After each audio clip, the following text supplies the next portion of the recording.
Let's open up with 2 Corinthians chapter 4 and verse 3. So today we're going to discuss Christianity, how Christianity started the slave trade. And when I say slave trade, I mean the transatlantic slave trade was started by Christians of the Renaissance era. Okay, it was not started by, they say everybody went to slavery. We're talking about the transatlantic slave trade and how Christians did that to our people. All right, let's open up with 2 Corinthians chapter 4 and verse 3. Yes, sir. 2 Corinthians chapter 4 and verse 3. Mm-hmm. But if our gospel be hid, it is hid to them that are lost. You ever try to explain the scriptures to somebody, whether your family, friend, whatever, and they cannot get it? They can't see it. They can't hear it. It doesn't resonate in their soul and their spirit. That's all right. The Bible said, read it again. 2 Corinthians 4 and 3. But if our gospel be hid, it is hid to them that are lost. It is hid to them that are lost. So we got to always remember that. Now, if they die in that sin, then that means they are truly lost. And our prayer is that, that our loved ones, we reach them before they pass away. Some brothers and sisters have been successful. Many more have not. I'm not shocked at this stage in life. Read on. Verse 4. In whom the God of this world have blinded the minds of them which believe not. So the God of this world, see that little G? Of course, we jump quick to Satan, but Satan has children on the earth. Hey, give me that in 1 John 3:10, I believe. Yes, sir. You know what I want? You know what I'm yes, talking about? The children of the devil. Yes, sir. 1 John chapter 3 and verse 10. In this the children of God are manifest, and the children of the devil. So the devil got children on this earth. Go ahead. Whosoever doeth not righteousness is not of God. If you don't keep the commandments in Christ, you're not of God. Go ahead. Neither he that loveth not his brother. Neither he that loveth not his brother.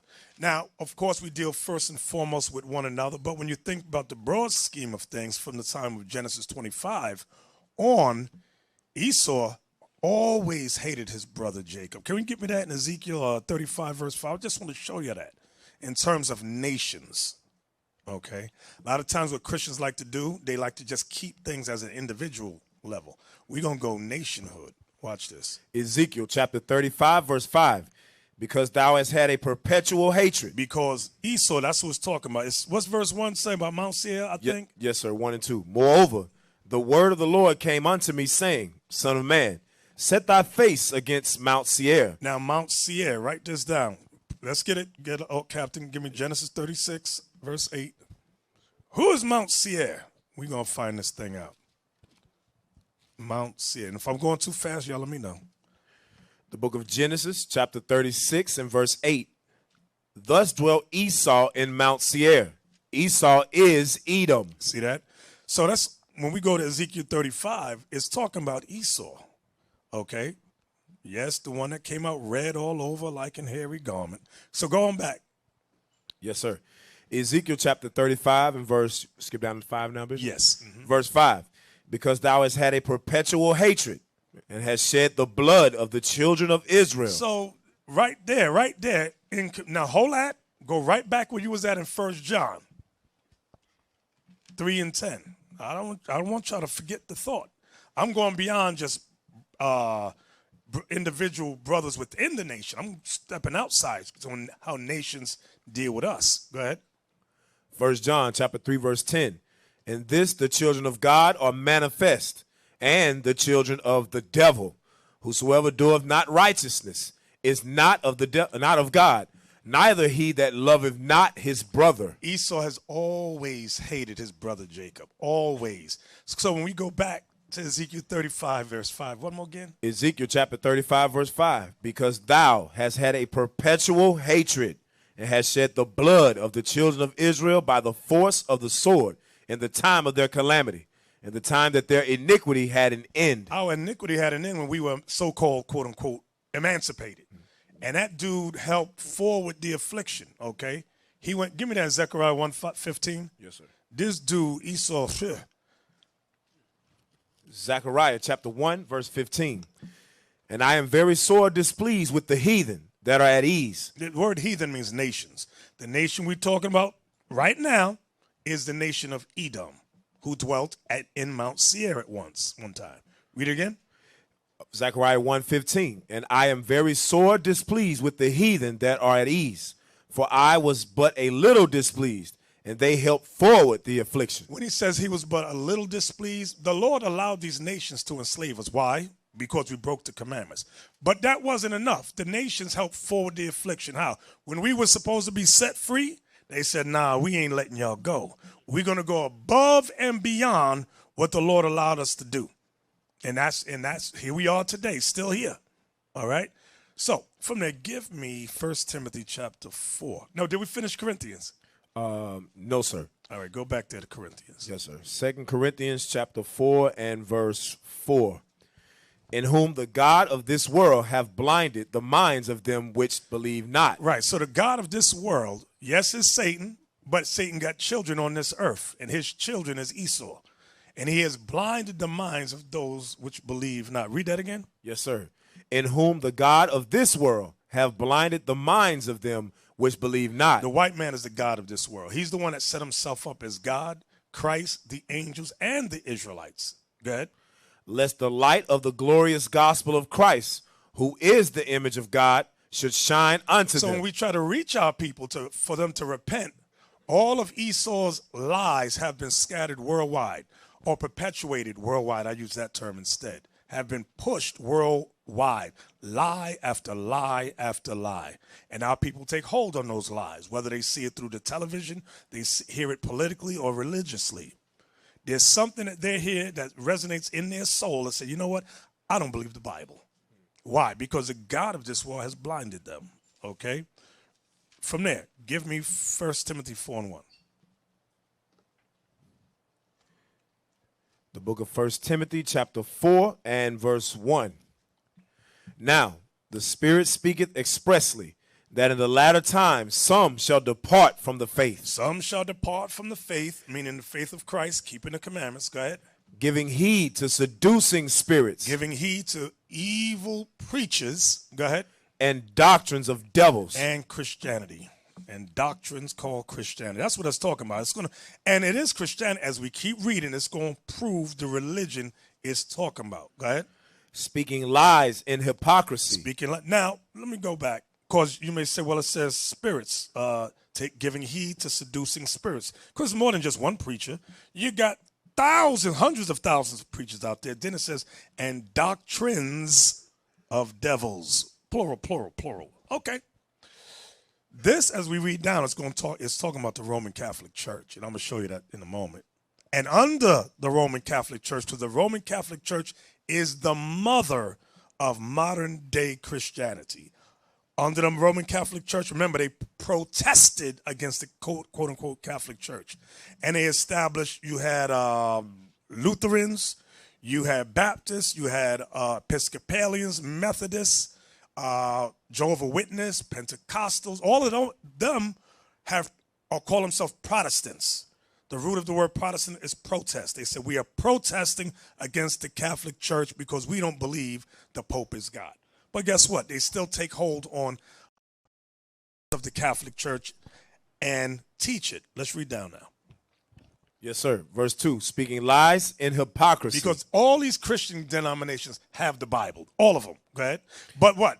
Speaking lies in hypocrisy. They'll read the Bible, but won't do what the Bible says. That's the hypocrisy of it all. Go ahead. Having their conscience seared with a hot iron. Having their conscience seared with a hot iron.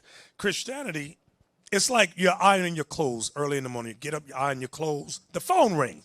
You leave the iron flat down on your shirt, pants, skirt, or dress. You go answer the phone. Meanwhile, the iron starts to smoke. You come back, you lift the iron up. There's an imprint of the iron on your clothing. And you can't get that burn out. You got to throw that thing in the garbage. So the Lord is telling us, these Christian religions, some of our people are so seared like a hot iron. Christianity is seared in their soul. There's no magic scripture that will wake them up. They believe people like Peter Popoff. And what's that guy that yells out, God? You know, the black guy, early in the morning. Kearney Thomas. What is it? Kearney Thomas. Kearney Thomas. There's some of our people, they believe that stuff about you take his miracle water and all that, and it heals your rheumatism and arthritis. And meanwhile, they're still sick, but in their mind, and there's no scripture you could pull to pull them out of that. Even like with Christmas, you will challenge them on Christmas in the Bible. They can't prove it. They say, I'm going to keep it anyway. It's for the kids. You got to leave them spirits alone. So read that again. Yes, sir. Verse 2. 1 Timothy 4, verse 2. Speaking lies and hypocrisy, having their conscience seared with a hot iron. Go ahead. Forbidding to marry. And here we go.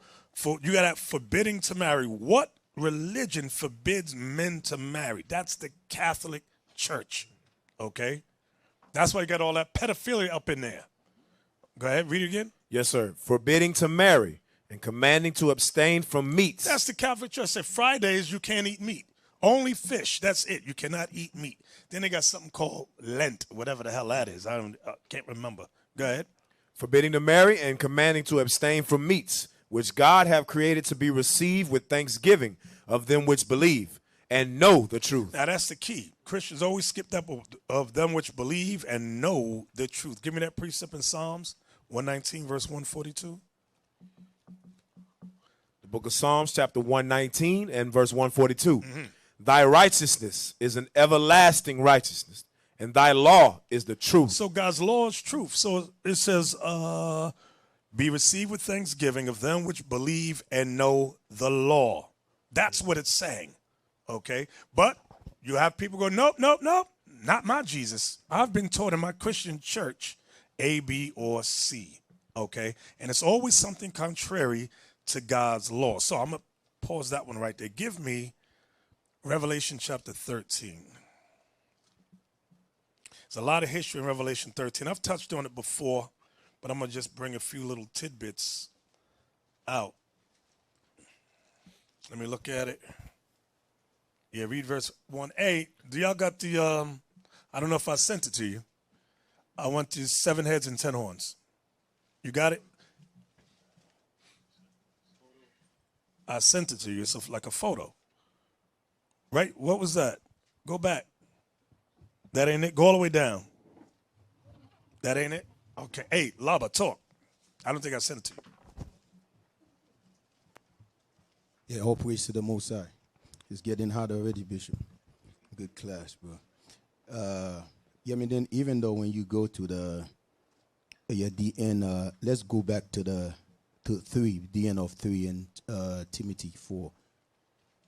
Yes, sir. 1 Timothy chapter 4, verse 3. Forbidding to marry and commanding to abstain from meats, which God hath created to be received with thanksgiving of them which believe and know the truth. You see that? It's for them that believe, that know the truth. Our people don't believe. How could they know what the truth is? You have to believe to know the truth. But they have not believed what the Lord said. How could they know the truth? Go ahead. Verse 4. For every creature of God is good, and nothing to be refused. Because that's what they're trying to bring, their confusion. You understand? When you're looking at religion in a whole, they're a bunch of confusion people. Clubhouse show me how sick we are as a people. We are sick with doctrines. Go ahead, Bishop. So, Revelation chapter 13 and verse 1, please. Yes, sir. Revelation chapter 13, verse 1. And I stood upon the sand of the sea, and saw a beast rise up out of the sea, having 7 heads and 10 horns. Having 7 heads and 10 horns. Let's look at the 7 heads, please. Put it on the screen. Write this down. These are the 7 heads, which are major empires of Esau. Come on, bro. You're messing me up, man. Stop. Just leave it there. Thank you. All right. You got Greece, you got Rome, you got Spain, you got France, Germany, Russia, and Great Britain. Those are the 7 heads. Read it again. Revelation 13 and 1. And I stood upon the sand of the sea, and saw a beast rise up out of the sea, having 7 heads and 10 horns. Read. And upon his horns 10 crowns. So these 10 horns of the European Union. Put that on the screen, please. These are the 10 horns, also called the 10 common markets. In brief, if we often refer to them, the news refers to them as the EU. You have Greece, France, Luxembourg, United Kingdom, Ireland, Belgium, Italy, Netherlands, Germany, and Denmark. Those are the 10 horns. And these are the same 10 horns you read about in Daniel 7 and Daniel 2 about that great statue that had 10 toes at the bottom. These are the 10 right here. Read it again. Revelation 13, verse 1. And I stood upon the sand of the sea and saw a beast rise up out of the sea, having 7 heads and 10 horns, and upon his horns 10 crowns, and upon his heads the name of blasphemy. So upon these heads are the name of blasphemy. Go ahead. Verse 2. Names of blasphemy. Go ahead. And the beast which I saw was like unto a leopard. For example, when you read Daniel 7, it talks about one of the major empires, the Greeks, were like a leopard. In these last days, Esau took on those same attributes in this last kingdom here. Go ahead. And the beast which I saw was like unto a leopard, and his feet were as the feet of a bear. So when you read Daniel 7, you also read about the Persian Empire, who had an animal symbol of a bear. But this isn't talking about the Persians, because this is one beast. Watch this, watch this. This same beast, look at chapter 12 and verse 3.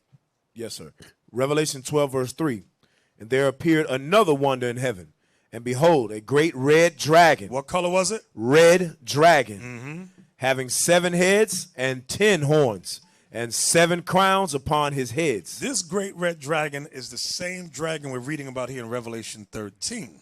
And it's red. Why is it red? Because it's speaking of one race. It's not talking about the ancient Babylonians, which were Cushites. It's not talking about Persia and Media, which were the East Indians and people of Jaffa. They ain't talking about them. This great red dragon is the nation of Edom. So back to Revelation 13 and 2 again. Yes, sir. Revelation 13, verse 2. And the beast which I saw was like unto a leopard, and his feet were as the feet of a bear, and his mouth as the mouth of a lion. So when you read Daniel 7, you read about the animal symbol that had a lion was Babylon. America has all the attributes of those ancient kingdoms. Like, for example, we'll read in Psalm 64, I believe, where it said, they do a diligent search. You know what I'm talking about? Yes, sir. 5 minutes. Let me just show you what I'm talking about. Yes, sir. The book of Psalms, chapter 64 and verse 6. They search out iniquity. They search out iniquity, meaning they get their archaeologists. They search out all the iniquities of ancient empires, and they bring elements of those ancient empires back to America, back to Europe. For example, the movie Indiana Jones. He was a thief. He was a paid thief to go throughout the dark nations, rob and steal, and bring those relics back to America or parts of Europe. That was his job, but he's not the only one. There's a lot of those people that get paid to rob and steal. And now, they're heroes. They're not heroes, they're thieves. In the movie Black Panther, they show you that. Remember when, what's the crazy dude, the black guy, what's his name? Killmonger. He asked the white woman, how'd you get that mask? Did you get it the right way or did you steal it? Something like that. They stole it. Tomb Raider. Right, exactly. And we'll look at those movies and go, yeah, we'll be rooting for thieves. Then when Tyrone steals a Snicker bar, he gets shot. Why Tyrone gets shot, but Indiana Jones don't get shot? Would Bishop mic up a little bit, please? People is complaining. Back to Revelation 13. Where we at? Did you want to finish Psalm 64? Oh, yeah, I'm sorry. Psalms chapter 64, verse 6. They search out iniquities. They accomplish a diligent search. And they don't do what they call a half-ass. You know, black people always do a half-ass job. Esau accomplished a diligent search. They won't leave until they take the last nook and cranny of whatever they're looking for. There's videos on their archaeologists, okay? And they sit there with little brushes. Make sure you don't break anything. They take their time, make sure they get everything. They put in books, and they get paid millions. Go ahead. Both the inward thought of every one of them and the heart is deep. When it says the inward thought of every one of them is deep, they don't hire C students. They don't hire D students. They don't even hire Bs. They look for A's and A plus students. When they go out to colleges in Yale and Harvard, they look for the cream of the crop. Okay, that's what they look for. All right, let's go on back now to Revelation 13. Yes, sir. Revelation chapter 13 and verse 2. And the beast which I saw was like unto a leopard, and his feet were as the feet of a bear, and his mouth as the mouth of a lion. And the dragon gave him his power. Satan gave him his power. Go ahead. And his seat. And Satan gave him his seat. And great authority. And great authority. Come on. And I saw one of his heads as it were wounded to death. One of his heads that fell was Rome, 193 A.D. Go ahead. And his deadly wound was healed. His wound was healed because in the Renaissance, some books say early 1400s, some say late 1300s. But around this time, Rome came back in power again. Full power. Go ahead. And his deadly wound was healed. And all the world wondered after the beast. Right, it said Rome is back. This wicked kingdom from the time of the Caesars is back again. Go ahead. Verse 4, and they worshiped the dragon, which gave power unto the beast. They worship Satan. Go ahead. And they worshiped the beast, saying, who is like unto the beast? Who is like unto the white man? Because that's who this beast is. Who's like unto him? Go ahead. Who is able to make war with him? Who can conquer Esau? Because Esau was taking and if we keep reading, it's going to show you what Esau did. Go ahead. And there was given unto him a mouth, speaking great things and blasphemies. And to Esau was given a great mouth, speaking great things and blasphemies. I want to pause right there. No, keep reading. Yes, sir. Speaking great things and blasphemies. And power was given unto him to continue 42 months. 350 years. 42 months breaks down to 3.5 years, that's symbolic for 350 years. That's what it's going into. So read that first part of verse 5 again. That's what I want to deal with. Yes, sir. Verse 5. And there was given unto him a mouth speaking great things and blasphemies. Great things. A mouth speaking great things and blasphemies. IT, do me a favor. Give me dumb diversus. Dumb diversus. It should be one of those, yeah. Put that on the screen. Watch this. No, that's not dumb diversus. You like dumb diversus? Yeah. Right there. Blow it up big. I need people to be able to read it at home. Can you get a little bigger so it goes to the other side of the screen? Yeah. Pull it down a little bit so I can see the title. Right.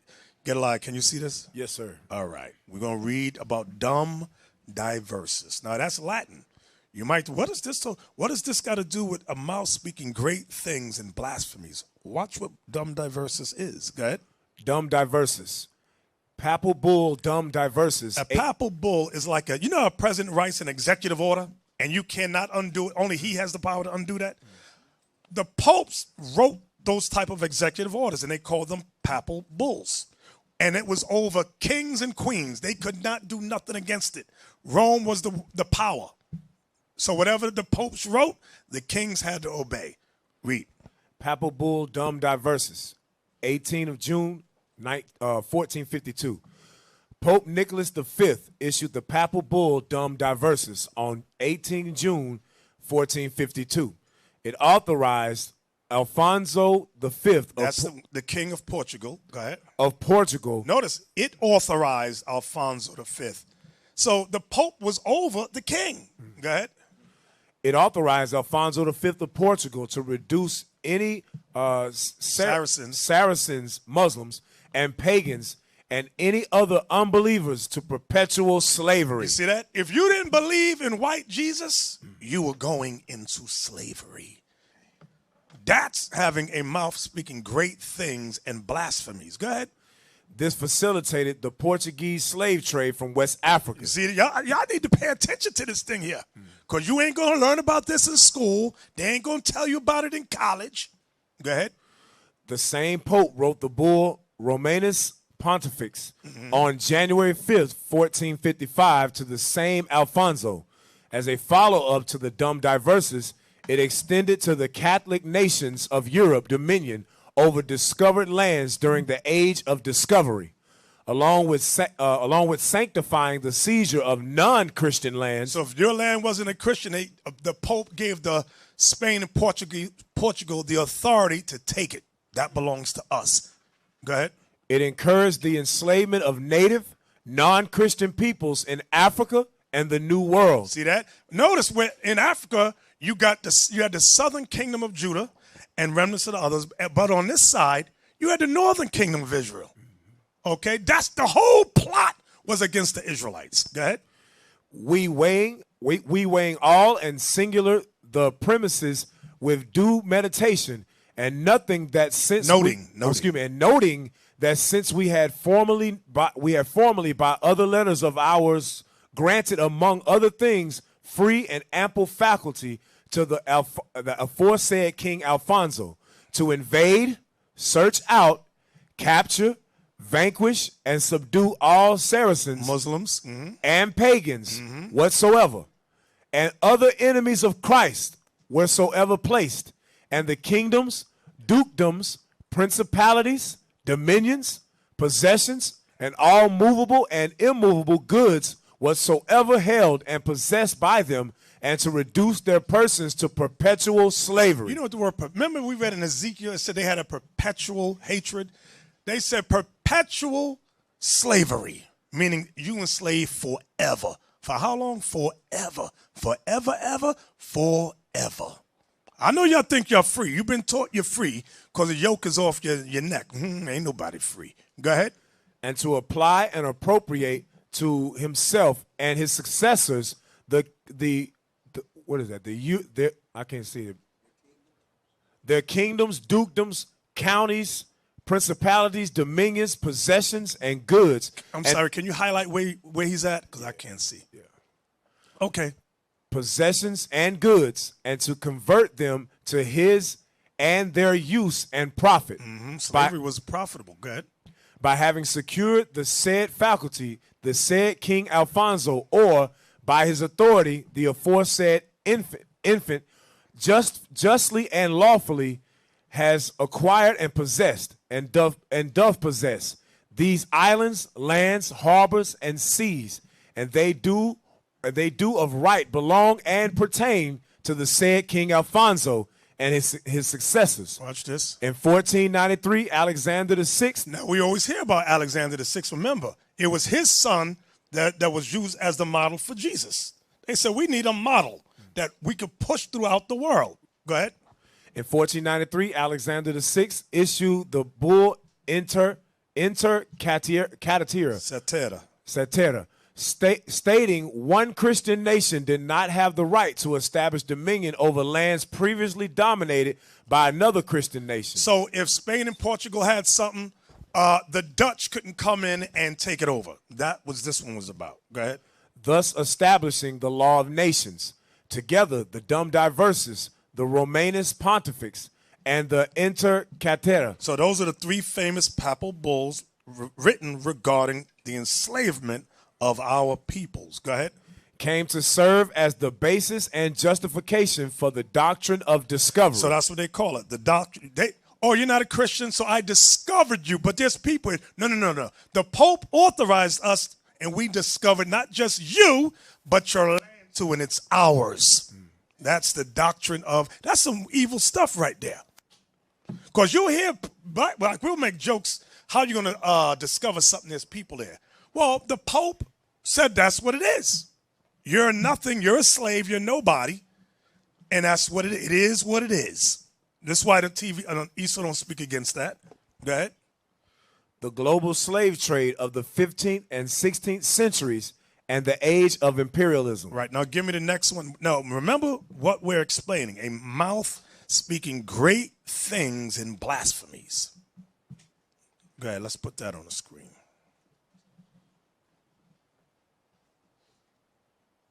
Go ahead. History Resources, The Doctrine of Discovery, 1493. A spotlight on a primary source by Pope Alexander VI. Remember, this is the same Pope Alexander VI of Rome who was the father of Caesar Borgias. Okay. Can you zoom in a little bit, just a little bit? All right. The Papal Bull of Inter Caetera, issued by Pope Alexander VI on May 4th, 1493, played a central role in the Spanish conquest of the New World. The document supported Spain's strategy to ensure its exclusive right to the lands discovered by Columbus the previous year. It established 1492. Go ahead. It established a demarcation line 100 leagues west of the Azores and Cape Verde Islands and assigned Spain the exclusive right to acquire territorial possessions and to trade in all lands west of that line. All others were forbidden to approach the lands west of the line without several license. Remember the law? God gave a law. If y'all know where it is, somebody help me. Just popped in my mind. It said, remove not the ancient landmarks. Y'all remember that? Yes, there's a law on that thing. Pull a law. I got you. The Pope said, no. We making our own lines. Don't care what line God set up. We gonna make our own lines. Remove not. You got it? Yes, sir. Deuteronomy chapter 27, verse 17. Write that down. Deuteronomy what? 27? 27 and 17. Cursed be he that removeth his neighbor's landmark. See that? Was that it? And all the people shall say, Amen. Start at 22 and what? Right. Yes, sir.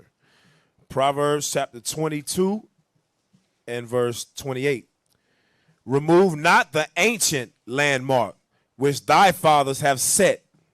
You see that?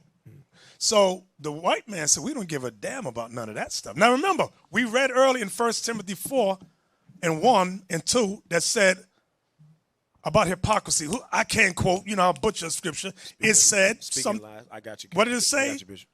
1 Timothy chapter 4 and verse 2. The one about hypocrisy, that part. Yes, sir. Speaking lies and hypocrisy, having their conscience seared with a hot iron. Speaking lies and hypocrisy, that part right there.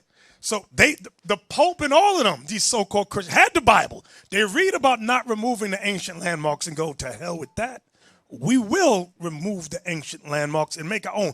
And where our lines go, we discovered anything within 100 yards of that. That's ours.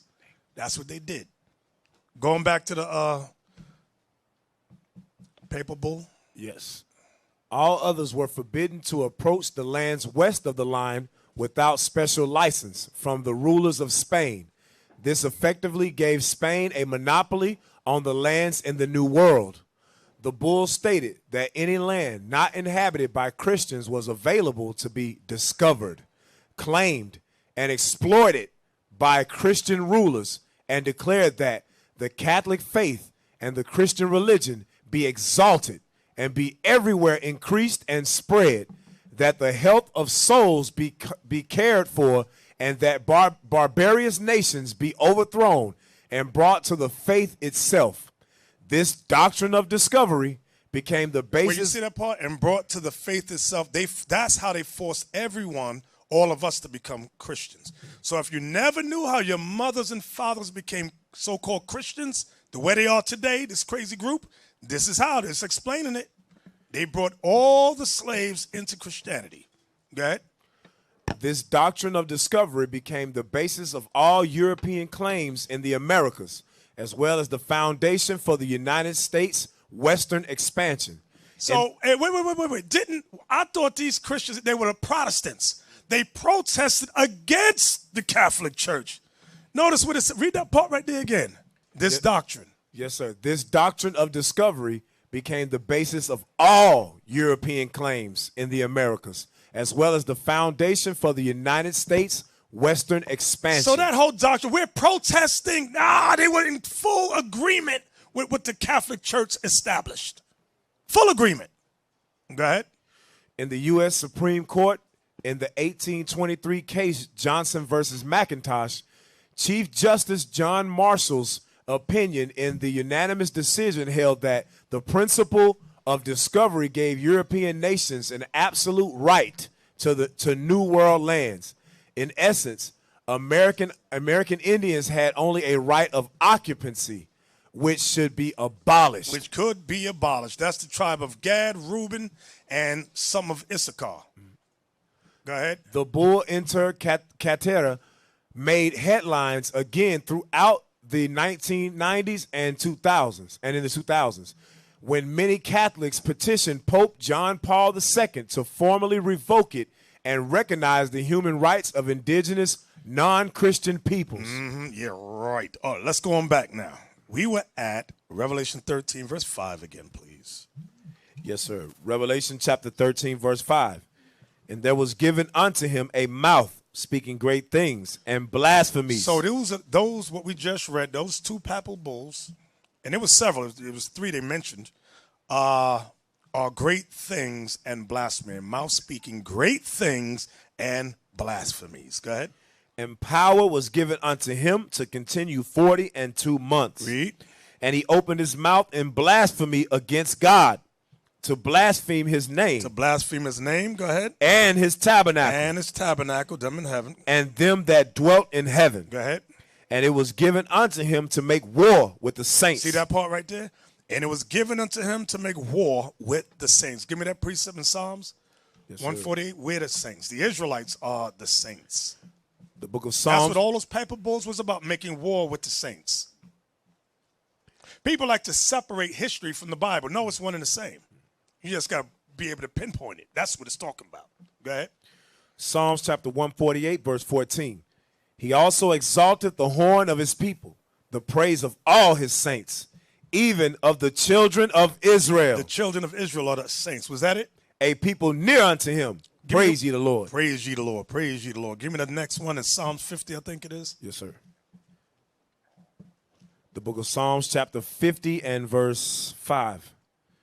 Gather my saints together. Gather my saints together. Unto me. Unto me. Those that have made a covenant with me by sacrifice. We were the only race that made a covenant with the Lord by sacrifice. No other race had a covenant with God with sacrifice. That was the Israelites. Was that it? Yes, sir, that was it. Let's go on back. Yes, sir. Revelation 13, verse 7. And it was given unto him to make war with the saints and to overcome them. See that part? And overcome them? They conquered us. They enslaved us. They overcame us. They killed millions, hundreds of millions of us. Go ahead. And power was given him over all kindreds and tongues and nations. Because he didn't stop there. He conquered everybody. All right? Now, watch this. Watch this. Give me the book. Critical Review. We're going to explain it was given him to make war with the saints and to overcome them. Up, up, up. Right there.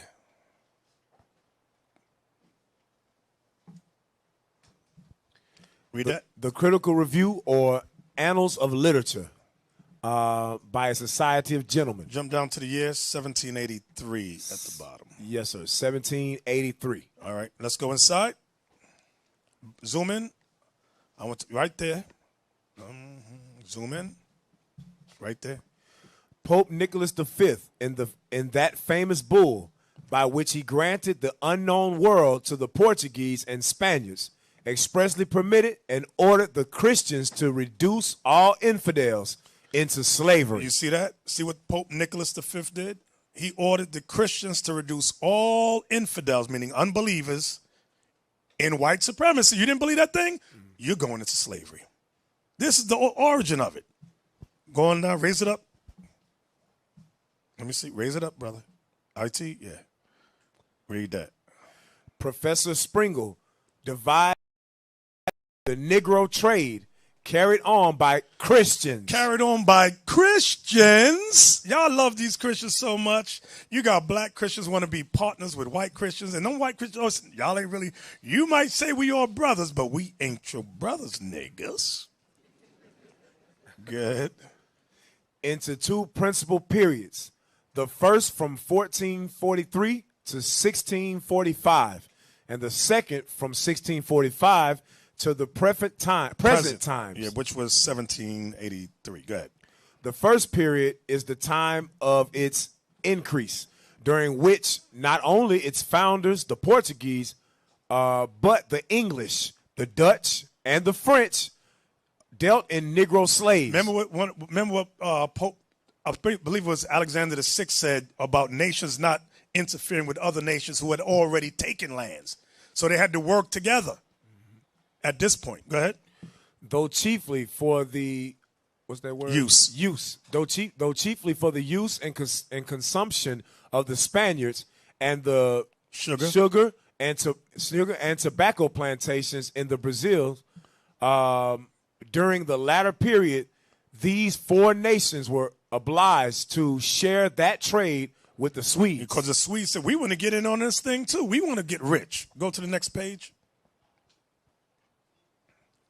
Zoom in. Let me see what I want. Jump down. No. Raise it up, raise it up, raise it up.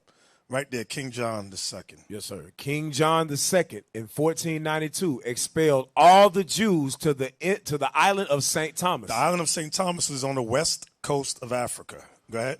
Which had been discovered in 1471. Remember the age of discovery. Go ahead. And to other Portuguese settlements on the continent of Africa. Watch this. And from these banished Jews. And from these banished Jews, watch this. The black Portuguese, as they are called. So these Jews were black. These Jews that was cast out of Portugal and Spain were black. And they cast them to Africa. Go ahead. And the Jews in Loango. Loango's in Africa. Who are despised, even by the very Negroes, are descended. Because you had a lot of Negroes that was following the Christian church and was rebelling against the Jews. They said, no. Y'all supposed to be Christians with us. But we were all descended of one stock. All right, raise it up. Let me see if I wanted something else out of that. Read that bottom part. The very bottom, Bishop. West Indies? Which says the Spaniards. Right above it. Okay. It says the Spaniards. Okay, right above it. The Spaniards, on their first settling in the West Indies, immediately treated the natives of that part of the globe according to the Pope's instruction. They divided them by families or districts among themselves as slaves. See, a lot of times, not only they divided them by families or districts among themselves, they knew who the people were. Okay, they knew who Issachar was. They knew who Ephraim was. They knew all that. People, how they know? They knew. Didn't we just read in Psalms? They do a diligent search. That's right. Yeah.